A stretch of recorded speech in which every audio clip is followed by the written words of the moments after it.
And we are live. Welcome to another Thursday, Tint Wizdom. Today I'm joined with our guest, Spencer Berke, social media influencer and marketing expert. Welcome, Spencer. Thank you so much, Eric. I appreciate it. Thanks for having me. So, thank you so much for coming today. I'm really excited to pick your brain on social media and how it relates to window film, paint protection, and so on. Before we jump into the topics, I'm going to pull up the comments. We like to do a little thing here where we give it a minute for everybody to confirm that they can hear you okay, they can hear me okay, and then we'll get started. All right, that works for me. Cool. So I'm going to pull up the comments now, and if you're already listening and you can hear us both, please leave a comment, let us know, and then we'll get started. I'm excited. Yeah, I've watched a couple of these. I'm excited to finally be here. These are my favorite as well. Yeah, I like the interview especially. Yeah, it's much more interactive. I've watched a lot of these, and it's interesting to hear people's point of view, whatever they're doing. Yeah. So beginning of 2020, first day, second day of 2020? Second day. Second day. What a good way to start the year with something like this. We do have confirmation that we sound okay. So let's jump into it with telling everyone a little more about who you are, how you got involved in social media. I want to throw a few stats out there before you start. So you have been on YouTube. Your first videos were 13 years ago. So you have to take us back at least 13 years. I think one of my first videos was a tour of my first office that I had where I would edit my pictures, because that was when I was about 15 years old, 13 actually, and I had a little room that I put my computer in and my camera, and I would show me working on like Adobe Photoshop, editing pictures, showing like the setup, and then the next like 30 videos were all videos from the car dealership in San Diego that was called Symbolic Motors. So I would go there pretty much every weekend and take videos of cars, and then I would just upload it to YouTube, excuse me, and I would just basically show it on YouTube. I heard about the platform like the year that it came out, and I was like, this is pretty intriguing. So I started uploading videos of my life and just cars in general, and it just kind of was a passion of mine. Okay, and that's actually how I first found out about you. I had just seen your videos where you started, like you were posting about supercars and exotics that you had actually sold and to different celebrities. And I was blown away that, my background is in online sales, but it was online sales that for things that were $150, not $1.5 million. So, seeing that you were able to sell supercars online, super, super impressive. Can you kind of, I guess, how did you get from I'm posting posting videos on YouTube to I'm selling Bugattis? So what I had done is the original passion for me was photography. So I would go to the car dealerships and take photos. I go to car shows, I go to car meets, anything related to anything Lamborghini, Ferrari, Porsche, I was super intrigued by. So I'd go to car shows all the time, and eventually I'd met one of the sales guys that worked at the dealership, and I had like begged him for a job, and I was like maybe 15 at the time. I was like, you have to be 18 to work here. So I kept going there every weekend. I would ditch school to go down there because the dealership was only like, 3 blocks from my high school. So I was there almost every day. And eventually when I was about 18, they had a position open as a receptionist. And I'm like, I'll take it. Like, I'll take any job here. So they brought me in as a receptionist, but they knew I was a photographer too. So after 6 months of, my trial, they ended up hiring me as their photographer. So I wasn't on their insurance plan. I couldn't drive anything. So from 18 to 21, everyone who worked there would drive me to go shoot the cars. So I did that for a while. And then that's kind of how it got started. I was a receptionist. Instagram came out. I was actually doing marketing on MySpace for them when I first started there. So I would use MySpace to market, and Blogger too, blogger.com. And that's right when Instagram came out. I started using those platforms, and it kind of grew from that. And then I think going from the photographer to the sales part of it, I was thankfully pretty good with communication, with talking to people. So eventually my boss was like, you need to sell cars. And I'm like, I never want to sell cars. I'm not a salesman. And I got my sales license, and then I ended up posting a couple videos that, hey, I sell cars now. And I did like 5 Huracans my first month, I think, something like that. Wow. And then I did like an SV after that. I did a couple deals on 918 Spiders, a lot of super like hyper cars. And then it grew from that. Wow. I mean, wow. And It was pretty special, yeah. so, wow. I mean, okay, so let's take it from there. You were selling, supercars on YouTube to you. Then your next move was opening your own social media marketing company. Is that right? So Yeah, how was so that what transition? so I eventually what happened is once I was doing my sales on social media and built up a good following on YouTube and Instagram, I started realizing that all these people I sold cars to, people who are spending between $250,000 to $3 million, probably own a business because they make a lot of money. So I would ask them like, hey, what do you do? One guy would own a bunch of car washes, one guy would own a bunch of restaurants, one guy would own a bunch of gas stations, and I would be like, well, what do you do for Instagram? What do you do for Facebook? And 95% of the time, they didn't do anything. They're like, oh, my cousin does it or my niece does it. And I'm like, that's not going to cut it. You need to have someone actually proactively marketing every day. So I saw the opportunity where I would do kind of one or two on the side, and I would manage our social media at nighttime after I'd work from 9 to 5. And it got to the point where I was making more money on the side than I was from my 9 to 5. So that's kind of what led me to starting my own company. I was like, well, what if I just do this full time and then have the freedom to do whatever I want all day long? And that's eventually what happened is I had enough clients to kind of go off on my own, and then it just kind of blew up from there. Wow. So I mean, great job. That's Thanks. incredible, like from start to finish. I mean, that is super impressive, and just it shows that you are truly ahead of the curve, and you are willing to pursue something without it. You were the first, if not one of the first. You were the first. So it wasn't like you were following somebody else's footsteps, saying, "Hey, I want to sell cars online. This is what I'm going to do." You just did what you loved, did it really well, and I guess the wind took the sails to where you are. Yeah, So it really did. I mean, for me, from what I saw is that I definitely didn't go after like the money part of it, because if I went after the money part, I would have been in sales a long time ago. Because if you do, 5 to 10 Lamborghinis a month, you're making really good money. But for me, I loved photography. I loved marketing. I loved social media.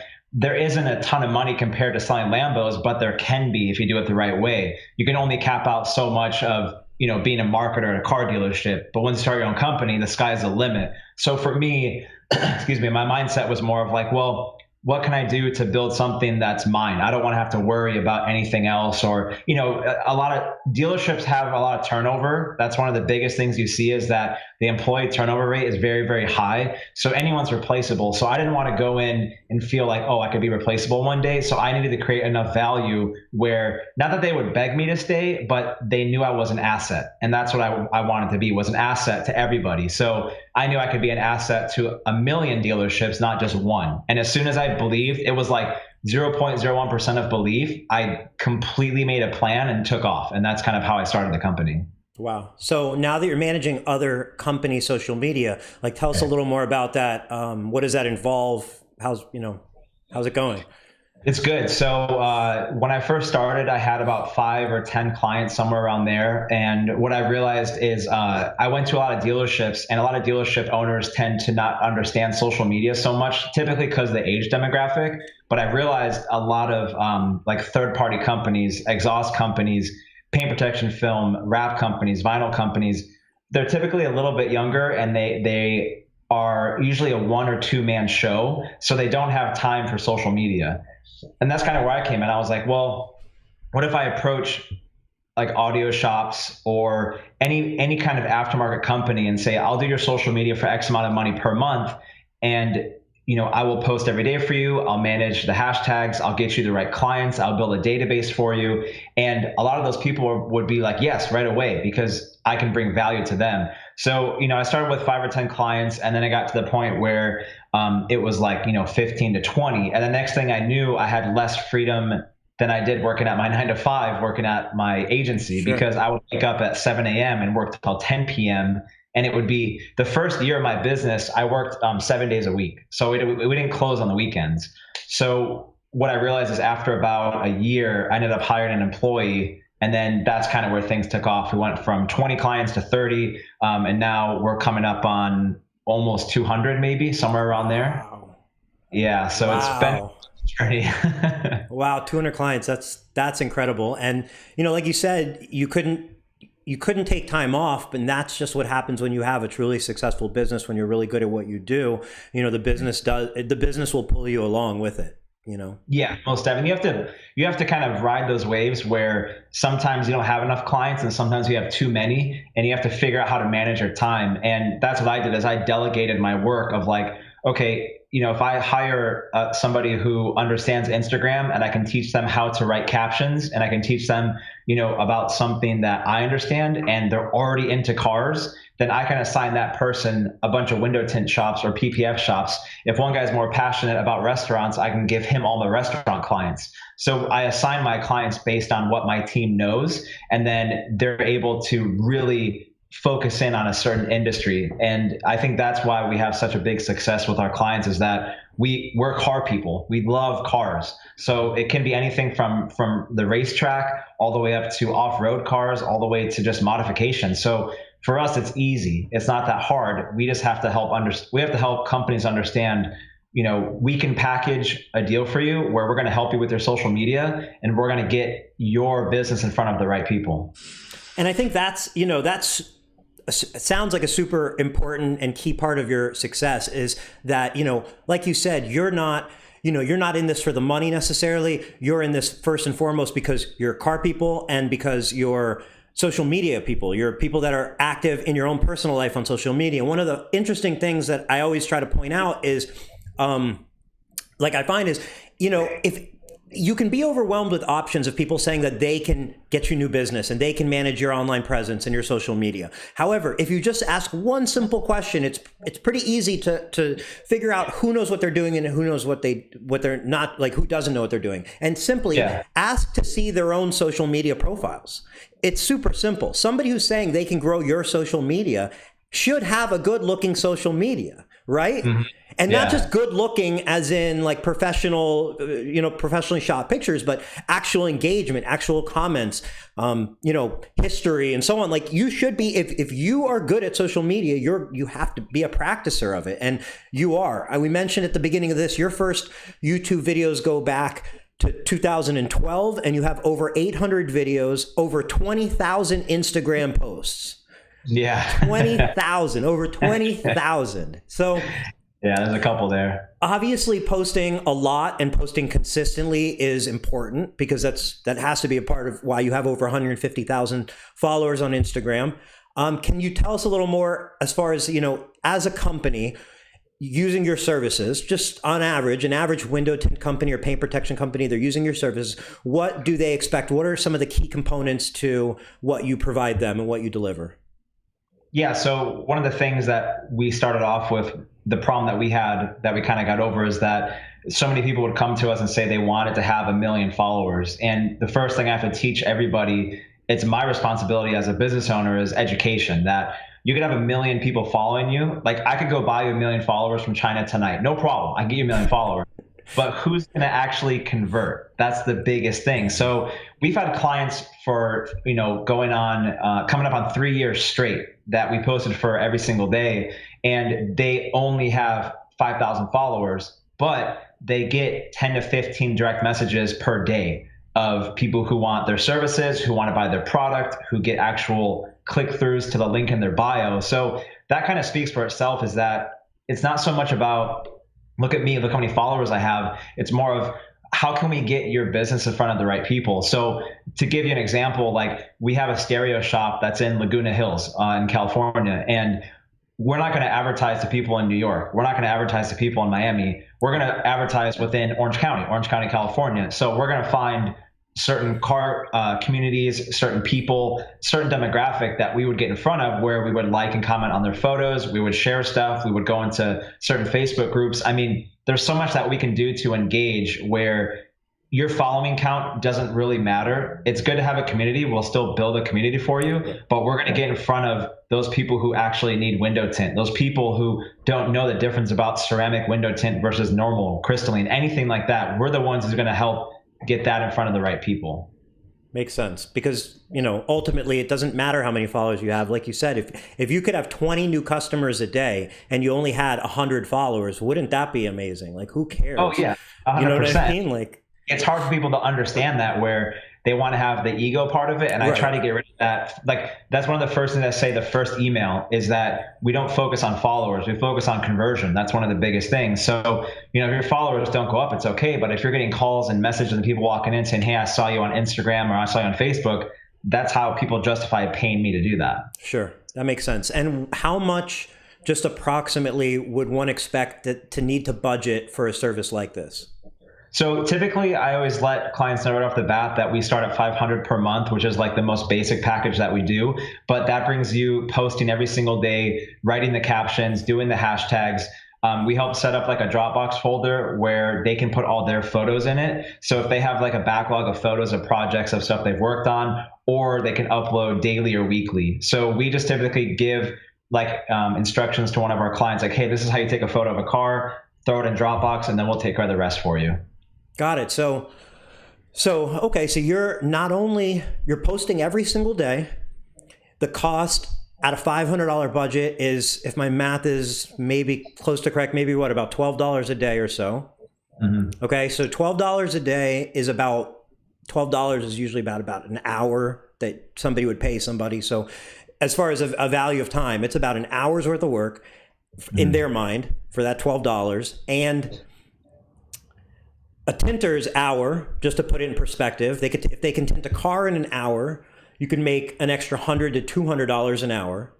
Okay, so for $12 an hour, you could potentially bring yourself in another 100, 2, 3, 4, 500. I mean, it's kind of limited. What I'm trying to say here is, I always say try to value your time, put a value on your time.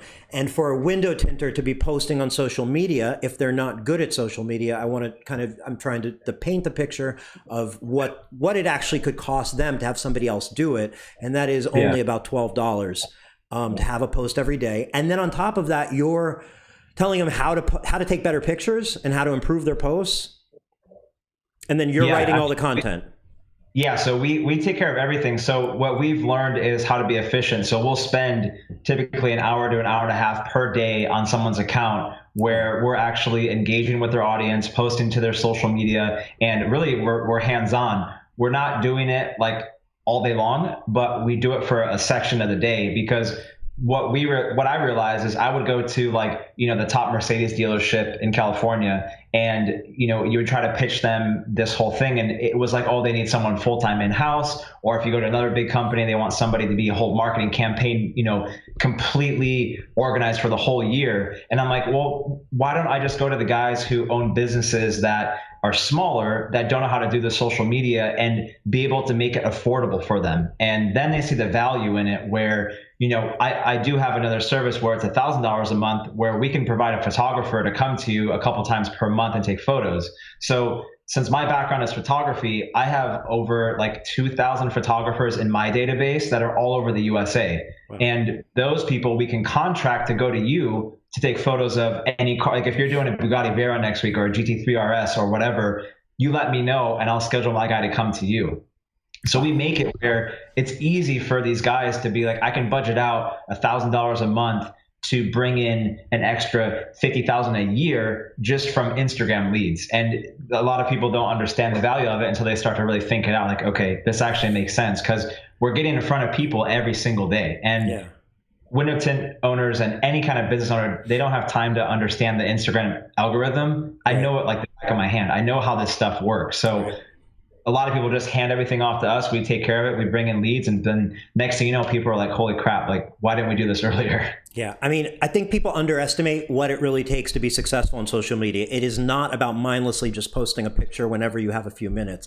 There is strategy and experience that goes into it. And you can't think that's, somebody can do this as a side job while they're also doing other jobs at a business. Now, I understand why a business couldn't afford to hire somebody full-time to necessarily do this, not off the bat. So you're telling me for $500 a month, this can be completely handled for you, or for $1,000 a month, you're going to have a photographer coming out and taking the pictures. I mean, I hope everybody can see, like, the reason I wanted to have Spencer on, and I'm so appreciative of him coming on is because I know this is such a big value. This is just, you're not getting hit with we're not talking about a company that is going to take you on as a client, then outsource your work out of the country to somebody who's not fluent in English and just wants to get it done. You're not talking about somebody who's running your accounts through a software and having a bot put your company at risk. You're having your in-house people do it, and you are rather in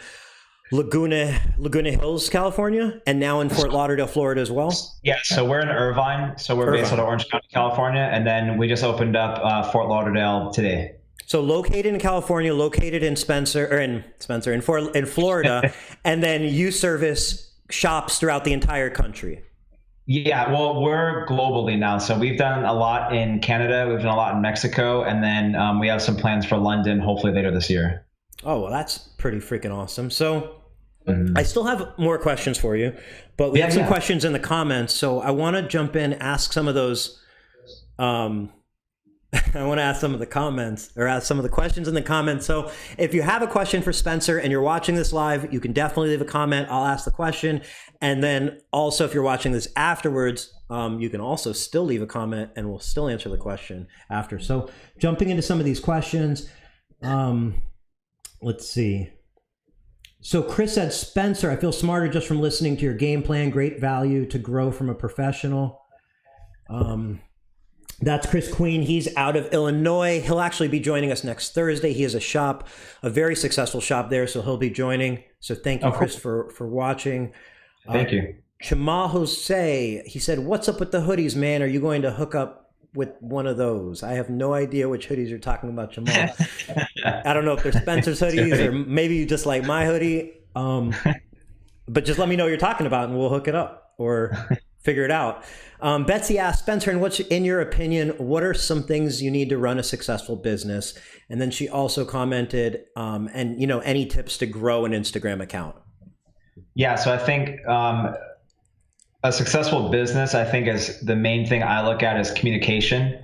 That's like the biggest key point for me is that with my company, we're not a huge agency. We're a team of, 4 to 8 people that are hands-on every day. So every one of my team members are in touch with each of their clients on a daily basis, whether it's texting or email. And that could be between approving posts on how we write anything, approving pictures, approving videos.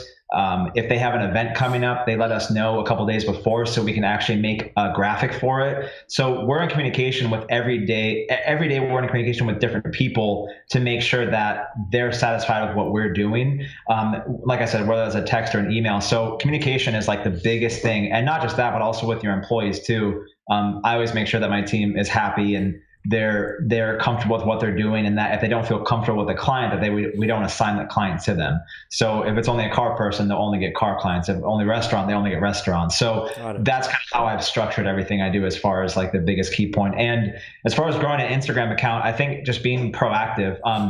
The thing is that you can go out, you can post a bunch of pictures, you can post a bunch of videos, but no one's going to come to you. You need to go to other people. So I would make a plan of, let's say that you're in the car industry, you're a tint shop, and you want to get new clients to come in to get their windows tinted. You need to find within 60 miles all the major cities, and you need to find all the car clubs, the Mustang Car Club, the Infiniti Car Club, the Porsche Car Club, BMW, and you need to go put out 50 comments every day, whether that's asking a person what color their car is, what suspension they have, asking them if they ever need window tint, they give us a DM, anything like that. So you need to put yourself in front of those people instead of waiting for people to come to you, because you could post pictures for a whole year and no one's going to come to you. You can't just rely on hashtags and just hoping that people see you. If you're out there commenting every day, let's say you do 50 comments a day, all you need is one person to come back to come in for $1,000 tint job or a $500 tint job, whatever it is, and you make your money back on your time. Exactly. Yep. Wow. So more questions. Sure. Jamal Jose said he was talking about some hoodies that Justin Cook was wearing. So he's talking about a social media post. It was on the Tinstitute's Instagram, and it was some hoodies that the Tinstitute actually made for Tint Wiz. I'm going to be talking to Austin and the team over there about making more of those hoodies. He did that, and thank you, Austin. They were freaking awesome. So I will talk to Austin about making more of those and getting them out. Andrew Bully in the comments asked you, Spencer, if you could elaborate on hashtags. I have never searched anything based off of hashtags, nor have I ever seen anything relevant to me based off hashtags. So what's your thoughts on hashtags? So what I do is you can follow people on Instagram and their pictures show up in your feed. You can also search hashtags and follow hashtags that show up in your feed. So what I did is I just moved to Fort Lauderdale, Florida, and I followed that hashtag, Fort Lauderdale. So when I'm scrolling through my feed and I see, a Tint Wiz post, and I see whatever a friend's post, a car, then I see the latest post with the hashtag Fort Lauderdale. It could be a car, it could be a restaurant, it could be anything. So you can follow hashtags that are relevant to what your business is. Going back to the car thing, you could follow hashtag, Orlando Beamer Club. You could follow hashtag New York Porsche Club, wherever you're located, and that's going to show up in your feed. So that's where you can leave a like and a comment, or you can use that to find more customers through that. On the other hand of it, you want to use those in your own posts so your picture shows up in others people in their feed. So if someone's following hashtag Mustang or hashtag Lamborghini, and you use that hashtag on your post, it could show up for them too. And then they see it, and next thing you know, they start following you because of that hashtag.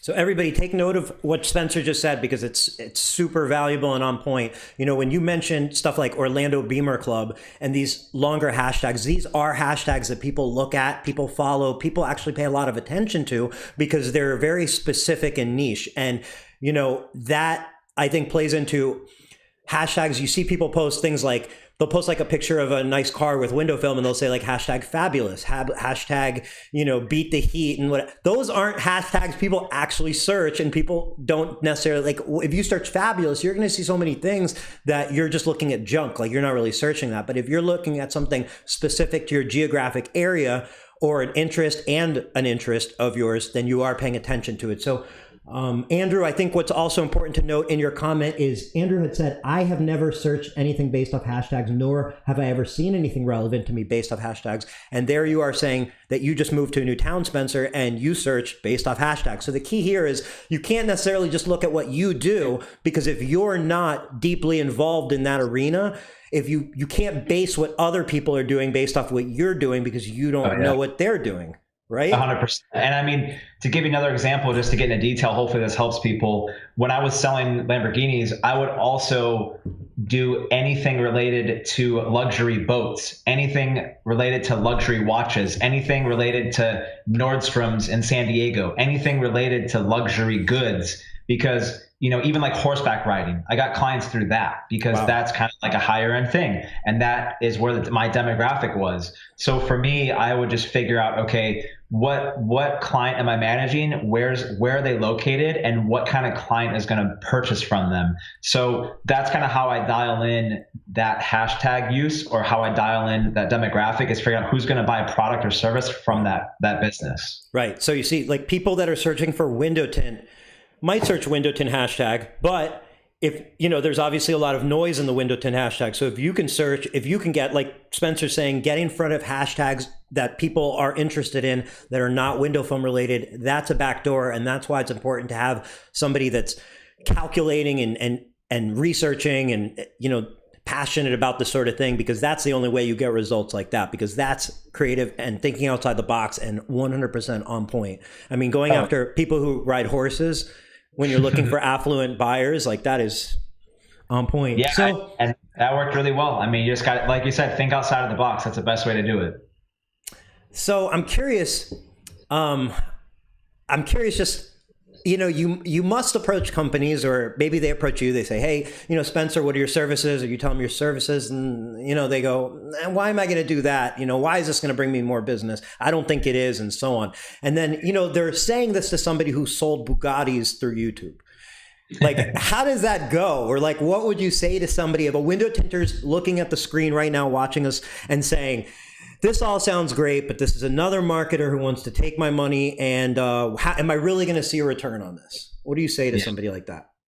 That's the thing, is that I've noticed the past maybe 6 to 8 months, all the potential clients I talked to the first year of my business are now coming back to me, because they've gone through 4 or 5 other marketing companies, and they realize that everyone else is not into cars. They don't understand the industry. It's not a one-on-one experience, and all those things you get with my company. So to answer your question, I think a lot of my clients, I'd say 95%, are people who come to me. I'm in a very fortunate position where I've had to do no marketing. I've done 0, and I just have clients come to me, which is what I look at as the most value that I have. Is that I have, I get a couple million views on my Instagram every 4 or 5 days. I get a couple million hits on my YouTube channel every month. And if I can just sneak in a couple little things here and there that I'm like, hey, here's my website, I need help with socialmedia.com. There's always someone who has a business that needs help with it. So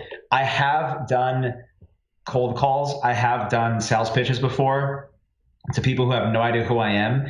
And typically, 50% of the time, they're good to give it a shot. I do a 3 to 6 month trial and they end up staying with me. The other half of the time, they're just not willing to believe in social media. And it's not me, and it might be me, I don't know, but it's usually people that are like, why would I pay someone to post on a picture on Instagram? And I try to educate them, and they simply just don't, it doesn't get through to them. So it's just a hard battle right now with timing. I think the next 5 years, what I do is going to become normal and people will understand it. But 5 years ago, when I was doing this, it was like mind blowing to people that you could get paid to post on Instagram. And I'm like, well, the main thing I look at when I do a cold sales pitch is, where's the attention? The attention is on smartphones. Okay, what apps are there? Instagram, Facebook, LinkedIn, Twitter. Okay, I'm going to make a business around that. And that's what I did. So Ben Hinson asked, so how do I get my social media account to come up first when someone Googles my business? So Ben's asking how to get his social media account to come up first when someone Googles his business. So I assume somebody's Googling the name of your business, Ben, and you want your Facebook page to show up on Google as the first result, or if you could clarify that a little bit, just because, unless you understand where he's coming from with that? Yeah. So I think what you can look at is like if you search for a business and their website shows up first, then their Facebook, then their Instagram, then their Twitter, then their YouTube. I think that is really uniform, but sometimes there'll be a break in between where it's like 10 other companies. Oh, okay. So the main thing I would think of is one thing I do too is I do SEO marketing. So I guess you'd implement the same thing. It's all keywords. So he did follow up and said, or say somebody searches like window tint near me, how can he be first listed? So whether that be a social media, his website, I guess, how can he come up? And that's what you just said that's SEO, right? Yeah, for Google, that would be SEO. And that's where we would implement on the back end of a website of using certain keywords and certain backlinks that would, help target people that are local to you. So if someone does search window tint near me, we have more keywords showing up on the back end of your website, and you're more bound to come up on the first page, because realistically, no one goes past the first page on Google. So that's kind of how we implement that too. But I think with your social media, just using more of your local demographic hashtags and talking more about where you're located. Sure. So like the content that you're posting on the social media page will probably have a lot of play a factor in if the page is coming up, because if it's relevant to what they're searching and it shows up on your social media page, it's going to come up. And for anybody who's not familiar with the term SEO by now, it is search engine optimization. And the idea is optimizing a page through a variety of different, tactics and strategies to, get that page to show up higher on the results of wherever you're optimizing for, typically Google, right? Mm-hmm. So Betsy asked if you could explain what backlinks are. Yeah, so backlinks are, if you go to a certain website and you click on maybe about us, or you click on the most popular thing would be a blog section of your website, where you have certain keywords of the same thing over and over and over and over again. So like, let's say that you do mostly Porsche and you're in San Diego. We would help with the back end of the website where you'd create more and more and more and more and more links that would go to a blog page or a certain page in general that would have that keyword, not copy and paste it over and over again, but repetitively talking about that subject. Sure. The more that you have that subject on your website, like let's say you have a 4-page website, you're not going to show up that often. But if you have a 100-page website with 50 pages of blogs, you're probably going to show up much higher than everybody else, because someone's searching San Diego Porsche, you may show up more than anybody else because you have more history on your website. So that's kind of the back end of a website, why we create backlinks and keywords to really optimize. And that keyword there is optimization of when people search for something, they find you first. Got it. So, using the content on your website, building out the content on your website to establish relevancy to the topic. And then, it also helps if other sites are linking back to your website, because that also helps establish relevancy as well. So yeah, that's backlinks. Thank you, Spencer. Sure. So Andrew asked if you should use hashtags on blogs too, on blog posts. If your platform allows it, yes. For us, we use hashtags on every platform. LinkedIn compared to Instagram is much different, but they still work. So if you actually go to LinkedIn and you look at a post and it says, hashtag San Francisco, and you click it, it's going to show everything in San Francisco. If you go to Twitter, same thing. If you go to Instagram, same thing. If you go to a website, it may not work. You may just put a hashtag and it shows whatever, and it's not clickable. So if your website is able to do that, yes. If it's not, then I don't think you need to, because I don't think if anything, no one's going to go search on Google a hashtag. They would only go on social media platforms to search a hashtag.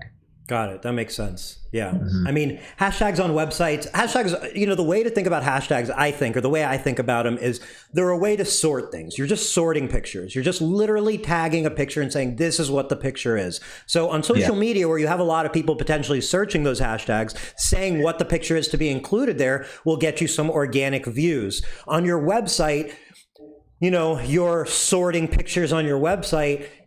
Somebody needs to actually be searching those hashtags on your website to make use of that hashtag on your website.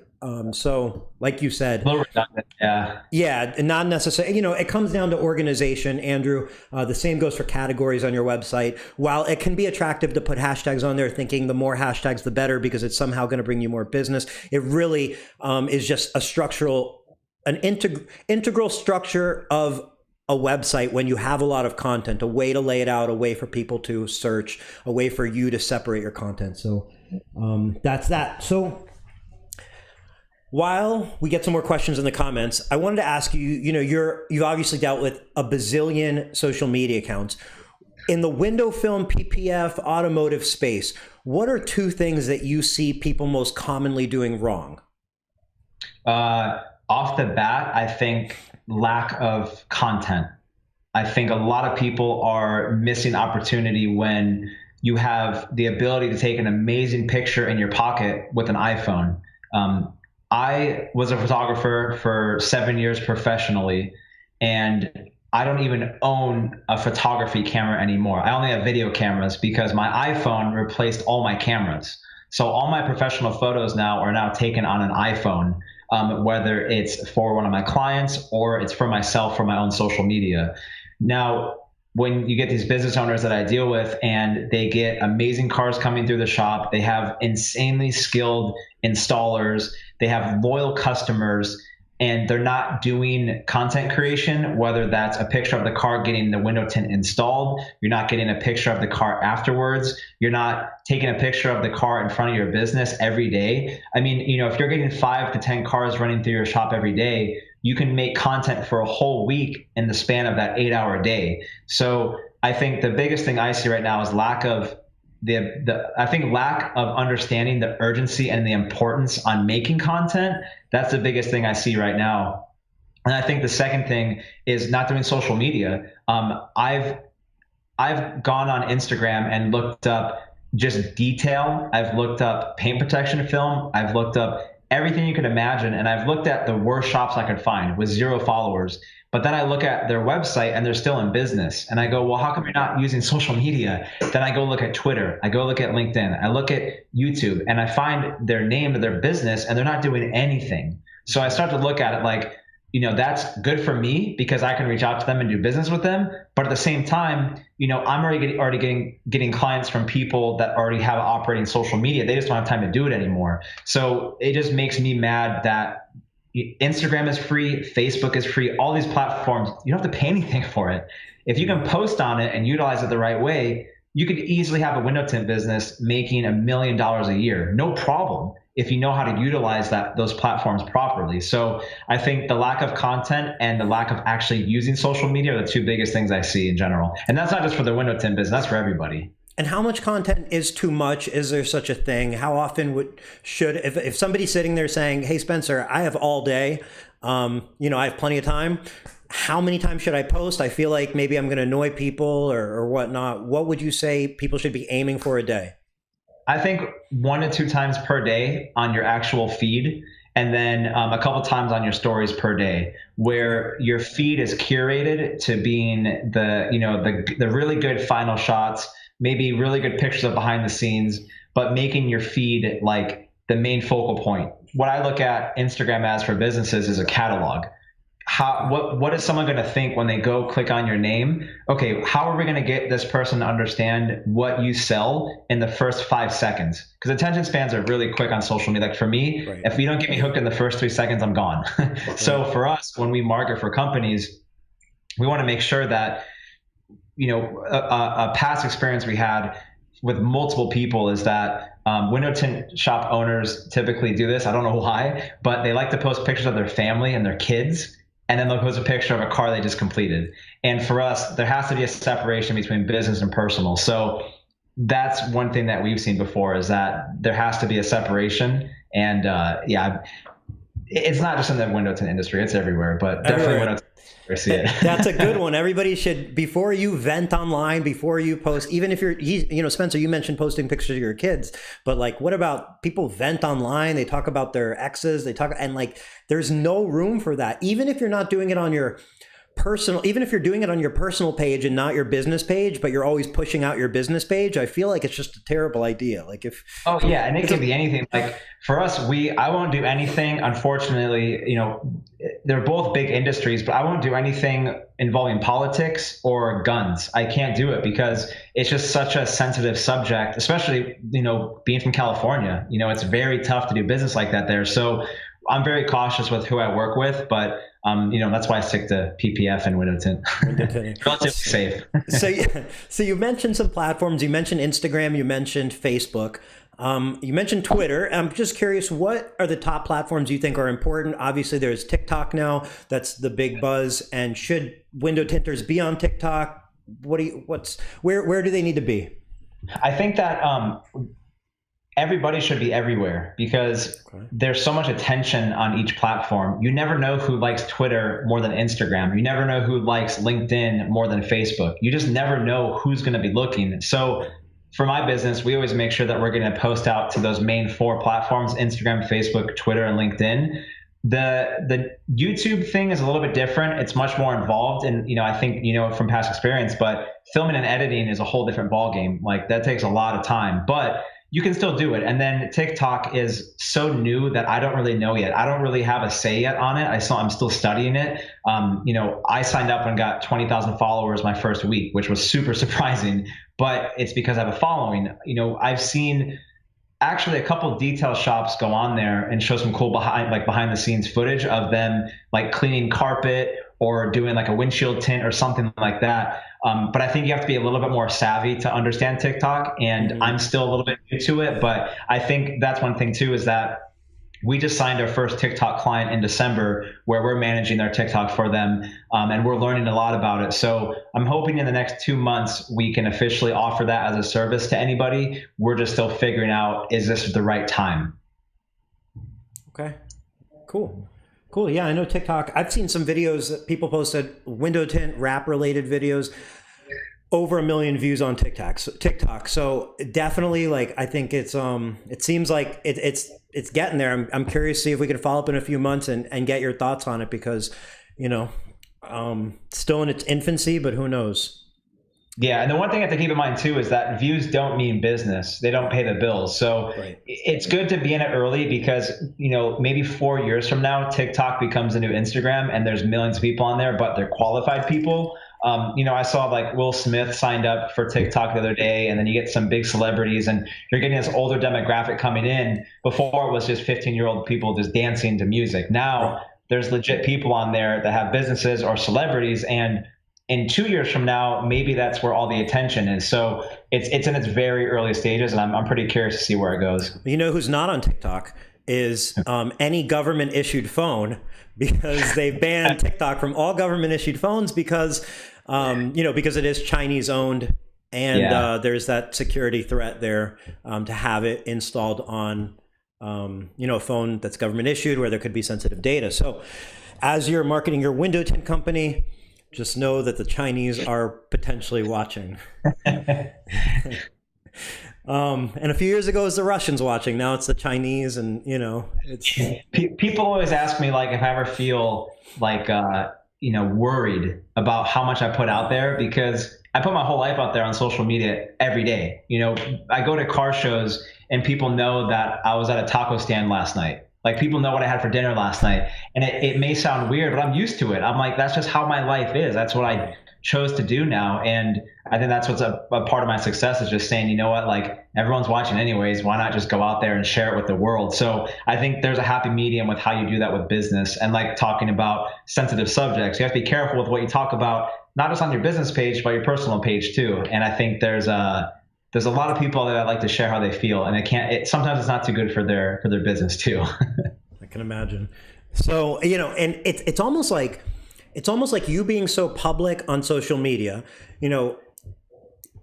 one would think that somebody who shares so much on social media must be an extrovert. However, there's almost like another side to that thought, because as an introvert, if you were to share yourself on social media, you kind of change the game to where you can still be an introvert, because people will then approach you and people are reaching out to you. So you're kind of changing the dynamic of, instead of having to have that extroverted personality to go out and reach out to people, you're able to rely on people coming to you, which is much more comfortable as an introvert as well. I'm not saying you are an introvert or extrovert, but it seems like there's that dynamic. For me, like, I definitely am the person who, prefers to keep my life a little bit more personal. But when it comes to social media, it's a completely different game. Like, I'm out there every single day. I mean, you see my stories on my Instagram and Facebook. Like, I'm posting every 30 minutes to an hour every day. I mean, that's why I have 20,000 posts. I've posted every day for, 8 years. And that's not your only account. That's the thing. That's your personal account. You also have your business account. You have other personal accounts you run. So it's not even like 20,000 or 25,000 posts. It's tens of thousands more than that. I mean, to give you an idea, I've kind of calculated it, and I put out about 60 to 100 pieces of content per day. And it sounds kind of crazy, but I can use that same clip I posted on Instagram to share to LinkedIn, to Twitter, to Snapchat, to all my other platforms, where I'm not necessarily creating a piece of content, I'm just distributing it. That makes sense. Mm-hmm. More for your effort. So couple questions that came in reverse order. Andrew asked, will you link his company before the stream is over? I'll drop a link in here as soon as this is done. But anybody who wants to get in touch with you, we'll go over this at the end, but let's go over it now too. Your company is Berke Marketing. Your website's? I need help with socialmedia.com. So I need help with socialmedia.com. Your name is Spencer Berke, Berke. You can find that on every social media platform pretty much, right? So, and then we'll link it in the comments as well in this video as soon as we are done. And Ben asked, how do you feel about Boost My Posts? Is it worth it? No. Well, how I look at it is a whole different ballgame. So when you look at boosted promotions, the Instagram app itself is set up to only get impressions, which impressions only mean likes. They get a couple more people to like your photo. When you actually run it through a desktop version on Facebook, because Facebook owns Instagram, you can choose what happens when someone sees your post. Do you want them to go to your website? Do you want them to send you a message? Do you want them to call you? Do you want them to see your profile? You can choose on Facebook what you want that person seeing your picture to do. On Instagram, when you press boost post, it's only likes. That's all it is. It's not going to do anything else besides get people to like your picture. And going back to the beginning, likes don't convert into, most of the time into a buying customer. You want to, if you're going to spend $50 on boosting a post. I know I've boosted a post for $10,000, but I've only done it through Facebook where it's targeted to the right people. It has the right picture, a really well written, caption. So to answer your question, I would say I would stay away from boosting it from your actual phone and either learn how to do it through Facebook or hire an agency to do it for you. Yeah, I think that's great advice. For our own promotions, if you've seen some of Tint Wiz's sponsored posts throughout Facebook and so on, like the reason we do it is because ultimately it's important to us that we want everybody who follows us on Facebook, everybody who follows us on Instagram and so on to actually see what we post. Because if not, we have about 1,300 people following us on Facebook. We could make a post and only 50 or 100 or 200 of those people see it. Being able to use the advertising platform on Facebook allows us to make sure that you're able to see it. Now, with that said, Instagram, like Spencer just said, is not as targeted. They do let you pick based off of interest, but you're basically going the broad way, which is a good way to blow a lot of money. It's a good way to get a lot of useless likes, a lot of spam comments, and so on. So even if you want to advertise on Instagram, you want to do it through your Facebook ad platform instead of doing it through Instagram. You want to do everything on Facebook. So Andrew, you definitely want to, I think I suggest, and I think Spencer, you suggest you for the right posts, when you're doing it the right way, there is value in it, but it's not as easy as just clicking boost and sending your money off into the wind. Yeah. You want to look at it as, if you're going to spend money, how are you going to get the most out of every penny? Because I spent thousands of dollars on boosting posts when there's no return, but I can spend $85 on one post and make $1,000 back if I did it the right way the first time. So I think I had to learn the hard way, but now with anyone who asks that question, I always say just learn Facebook Ad Manager. I jumped into it, I would say 3 years ago, and it was very, very intimidating, but I watched a couple hours of YouTube videos on it and I took a course on it. And the next day I knew how to run ads completely. I just felt much more comfortable learning it. But now that I know it, I think that you really want to utilize every penny, because even from anybody out there who has a business, that every penny counts. So if you're going to spend $100 on an ad, make sure it's done properly. Right. And that involves testing it. And you could spend $10 and see if it works. And then you could spend $100. You don't have to spend $100. Don't have to jump in too quick. Andrew asked, do you own a Lambo yet? So 3.5 years ago, I had an opportunity to buy one and I went to go look at it, and I worked at a Lamborghini dealership, and I could get one wholesale, and I found the perfect car. But I decided to actually invest in my business, and I quit my job that same month that I was going to buy the car. So I put all that money towards basically everything I needed for the company, which was, multiple devices and having the ability to travel, because I had to go travel to meet clients, and having the money to operate my YouTube channel, which was paying for my BMW that I had at the time. So I took that money and actually invested in my company. And then I've had a couple opportunities to buy one, and for some reason, I just don't want one right now. I'm very happy with the BMW that I have. But I'd rather build a business so I can go back and buy the dealership, not the car.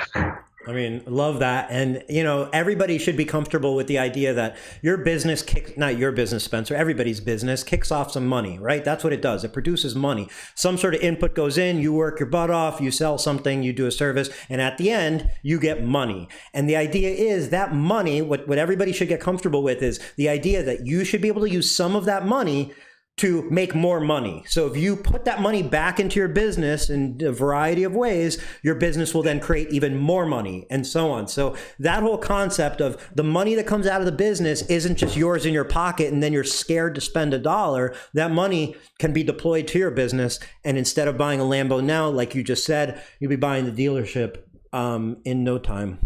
Yeah, that's a plan. I mean, I think, and that's a hard part too, is being an influencer, is that I want to flex on Instagram and be like, look at the Lambo that I got. But I get more satisfaction knowing that I have almost 8 employees now. I don't have to flex that. Just knowing the fact that I have a team of people that are passionate, that are happy. And I mean, dude, to be honest, I supply those people with a living, and it's cool to see what they do. So that's more rewarding than having a Lambo in my garage. I rather see my team succeed than have a really cool car. And I already have a cool car. I'm happy with my BMW. Yeah. Super cool car. M3, right? Yeah, E92 M3. And you actually, I saw you posted a shop that you're going to be taking it to do some modifications. I'm curious, take me through it. How did you find that shop? Because you were in Fort Lauderdale for a few days and you found a legit looking shop.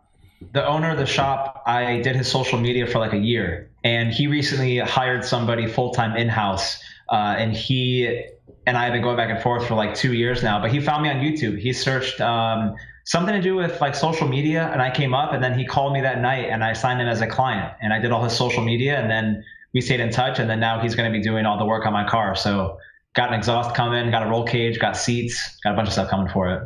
No one knows the kind of opportunities that can present themselves when you're putting yourself out there. When people are finding out about your business, when they're finding out about you, you can't predict. So whether those opportunities come in 6 months or in 5 years from now or in 10 years from now, that's an example. You just don't know what's coming. So yeah, I mean, I can give you one more example too that I think is really good. Is that roughly 5 years ago, I did a video on I did a video on how to shoot inventory photos for a car dealership, and it was a Porsche GT3 RS, and I spent 30 minutes walking around the car, and I did a voiceover, and I said, you shoot the car from the right quarter panel, you do the interior shot, you make sure the sun's to your back so you have no shadows in the car. I did a whole video on that, and it was just for fun. I was just like, well, I want to make a cool video on how I shoot photos.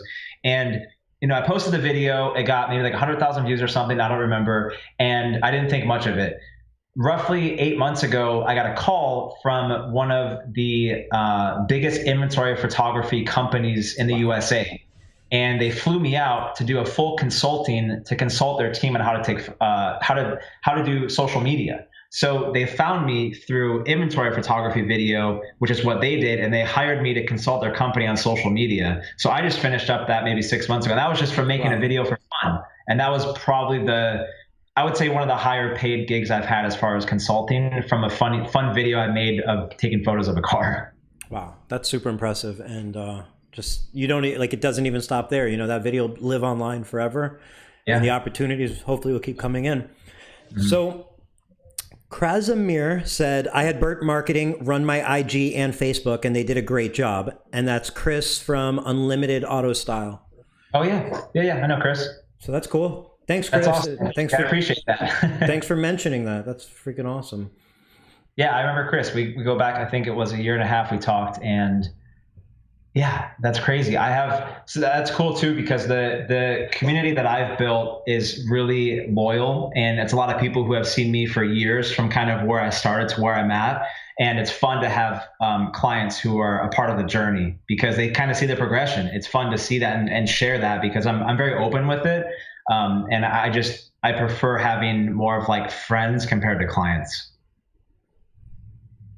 So I'm sure they prefer that as well, because you're not going to get that anywhere else, or not nowhere else, but nowhere else that I've seen, because typically you're just getting, you're getting run through a mill when you look through a social media agency. Yeah. Especially at that price point, especially if you're not in the many, many, many thousands, you're just getting run through a mill. So Jessica Nichols asked, when you talk about target audience, what platform in your opinion is geared towards what ages? ? TikTok is 13 to 18. I would say Instagram is 18 to 35. Twitter is 35 to 60. And LinkedIn is 40 to 80. Okay, cool. Hopefully that answers the question. Yeah. And then YouTube is everywhere. I mean, it can be, there's the kid making 28 million a year that does toy reviews and he's 9. Or there's people that are 70, doing car restorations. The number 2 search place on the internet, right? Yep. Cool. So, yeah, we just passed the hour mark. Spencer, I'll let you get on with your evening. Thank you so much for joining. Thank you for being so so generous with all the information that you provided. Jessica said thank you. So thank you from Jessica. Thank you from everybody who's watching, and thank you from me. Really appreciate you coming on and sharing. So anybody who wants to get in touch with you, Spencer, what's the best way? The best way is just usually on Instagram or my website. If you literally just search Spencer Berke on Google, I come up. My website is ineedhelpwithsocialmedia.com or berkemarketing.com. My Instagram, my YouTube, everything on there is updated as of today. So everything you see on all my platforms are all recent. And we also do custom websites and SEO. We have a whole team of people that do that now, and we've grown into a lot more services. And then obviously we offer social media and photography. So anything along those lines, whether it's window tint or any kind of other business, we're happy to help. Cool. So we will be back this Tuesday for the normal Tuesday Tint Wisdom, and then we'll be joined next Thursday with Chris Queen. He is out of Illinois. He's a shop owner, a very successful shop owner, and he is going to be sharing his experience. We had one more comment. Matt said, thanks. Matt Blackmer said, thanks, Spencer. Super cool interview. I run a tint channel and just been kicking back, picking up any tips I can. So Matt Blackmer actually runs a tint channel on YouTube called Tint Stuff. It has over 50,000 subscribers. I think it's the largest window film related YouTube channel out there. It's also a Facebook group. And I mean, Matt was definitely a pioneer on YouTube in the window film industry, and something that he actually just mentioned on his most recent Tint News video is that he found great success in one of his recent live streams where he just asked the audience to share his video.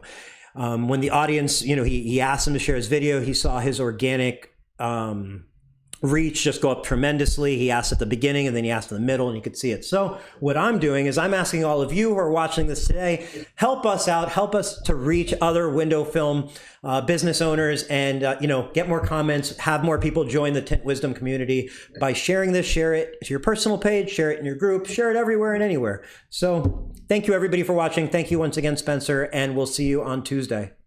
All right. Thank you guys. See ya.